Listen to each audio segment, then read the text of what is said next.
Good morning, everyone. We all know that we are currently facing an unprecedented situation that is stressful for most, if not all. For the past 7 months or so, we have been adapting to new ways of living. And now na nag-uumpisa na yung pasukan, new ways of learning. And as most are able to adapt to these challenges, many are extremely having difficulties to do so.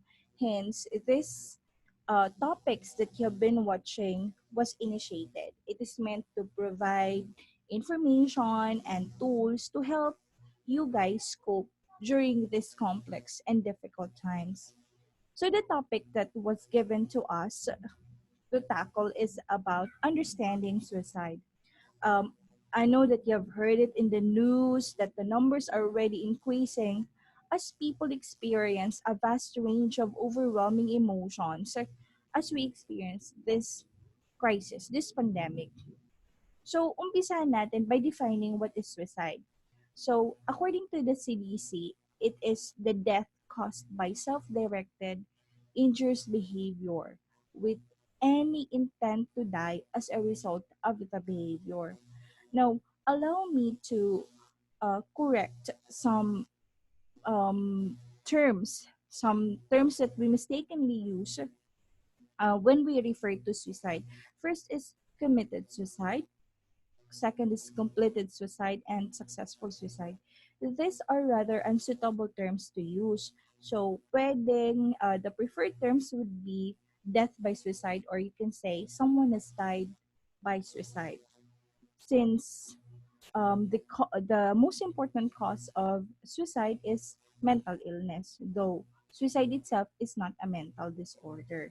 Now, to better understand suicide, let us acquaint ourselves with some of the terminologies na kadalasan naririnig natin. Una is yung suicide attempt. So, what is it? It is a non-fatal, self-directed, potentially injurious behavior na pwedeng makaharm, pwedeng mag-cause ng injury, pwede din hindi, with any intent to die as a result of the behavior.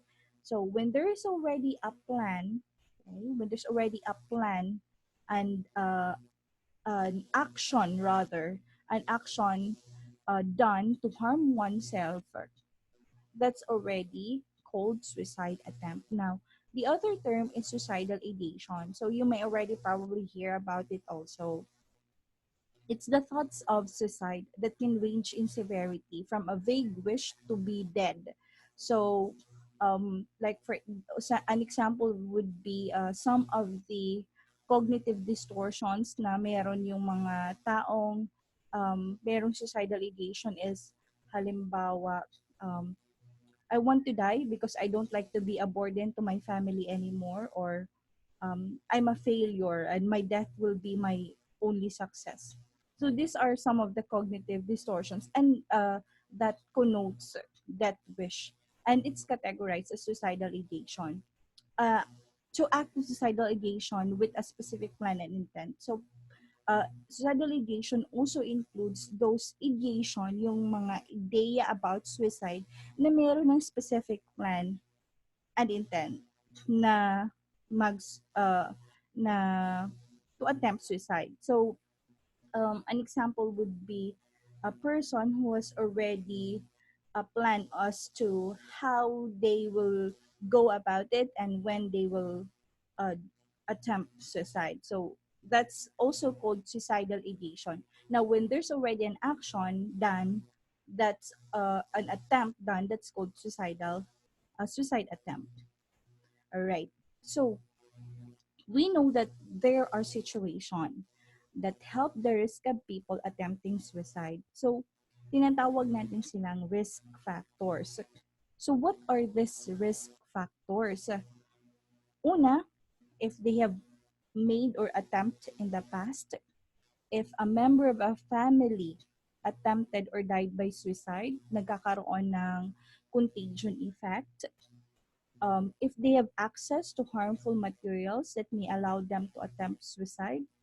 So if any of these are true, the risk may further increase if a person is suffering from mental illnesses or mental health problems or other problems like alcohol and substance abuse, recent or serious loss like death of a family member or death of a loved one, divorce, separation, broken relationship, job loss. Like right now, we are in this times of pandemic, maraming nawala ng trabaho, witnessing family violence, lack of social support from family and friends, sense of isolation, if a person is a victim of bullying or he or she is being a bully, if a person is a victim of child abuse or neglect.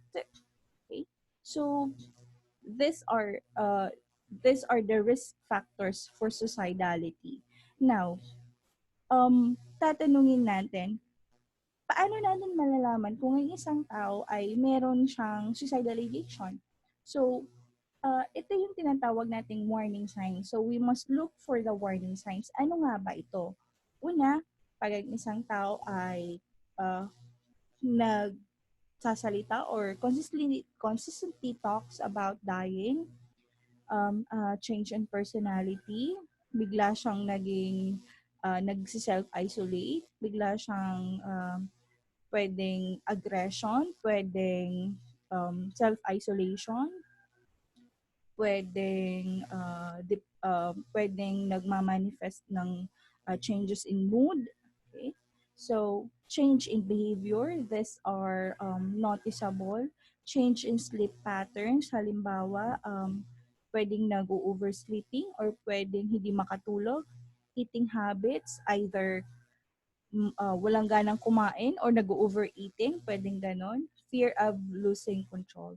So, when we notice these things in someone, it is important to remember, again, na yung suicidal ideation and yung suicide attempt are emergency cases. These are emergency cases that needs our attention. And all of us play an important part in saving someone's life. So if you know someone who needs help, or if you think you need help, remember that help is available for our Ilsonista. This is our Facebook page. Please like and follow this page, EBSU Mental Health and Wellness. We listen, we care, we share.